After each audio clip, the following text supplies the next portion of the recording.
Most people think awakening is about learning something new. They think it's about gaining knowledge, discovering hidden truths, or uncovering secret wisdom. That's not what awakening actually is. Awakening is the removal of illusion. And the reason people never wake up has nothing to do with intelligence.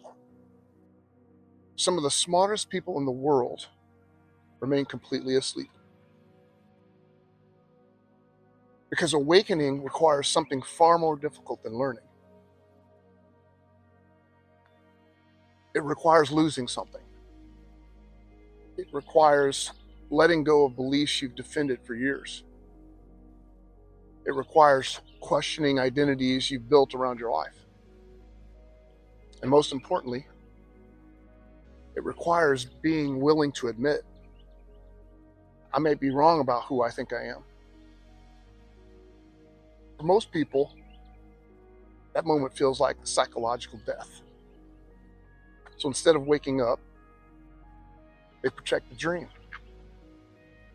Not because they're stupid, but because the mind is designed to protect identity.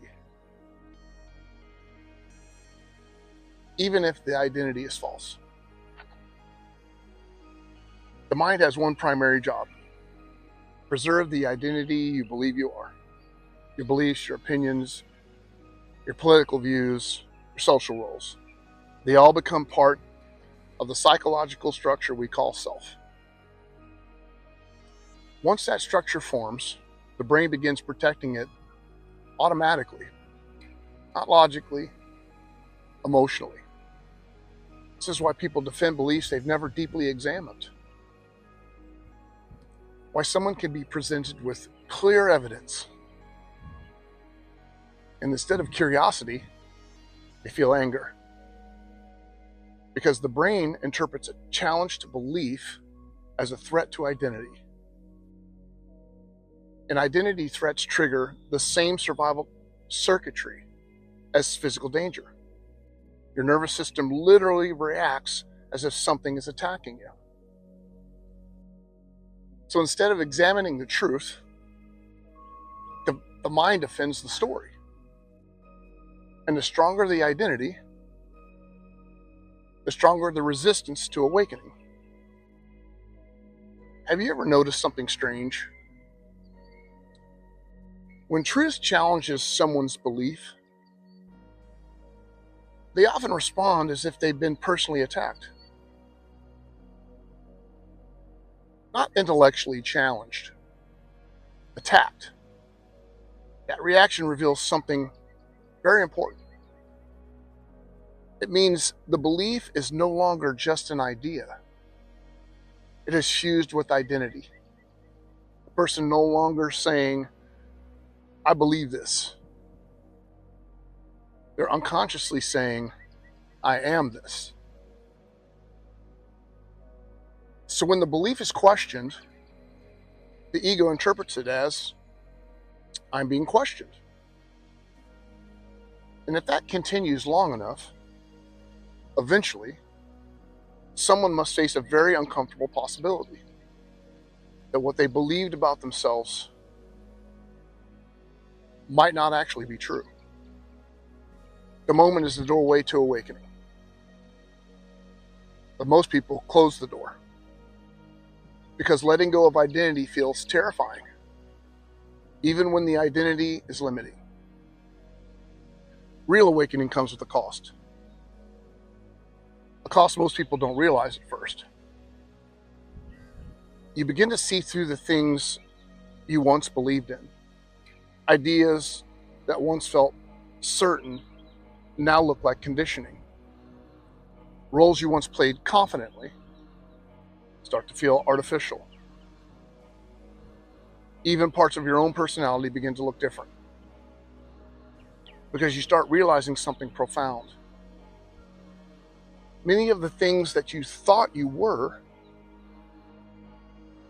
actually learned patterns.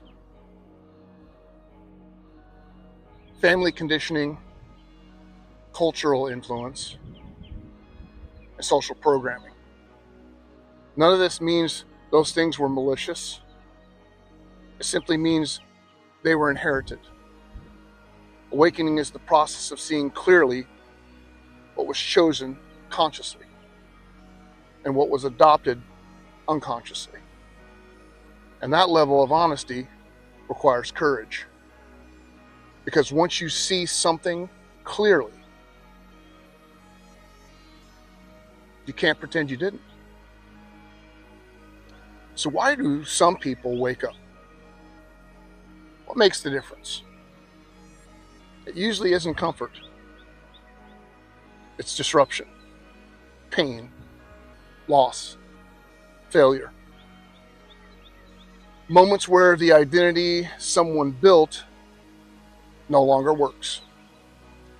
Moments where the story collapses, when the mind can no longer maintain the illusion. Something else becomes possible. Awareness. Instead of defending identity, a person becomes curious about it. Instead of saying, "This is who I am," they begin asking, "Is this really who I am?" That question is powerful because it shifts someone from defending the self to examining the self. And that shift is where awakening begins.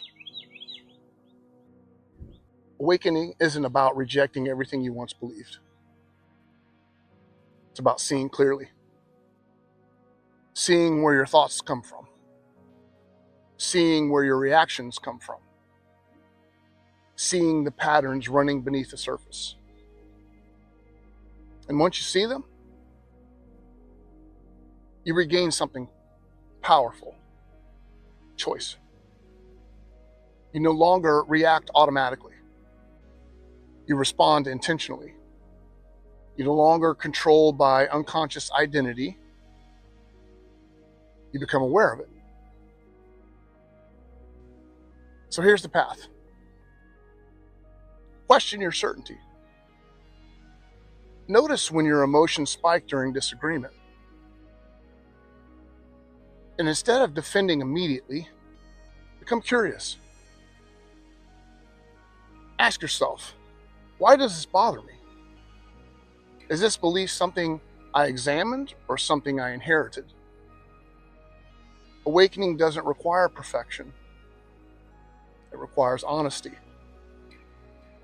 Honesty about your thoughts. Honesty about your reactions. Honesty about who you believe yourself to be. And when that honesty deepens, something beautiful begins to happen. You stop needing to defend an identity, and you start experiencing reality more directly. And that is where real freedom begins.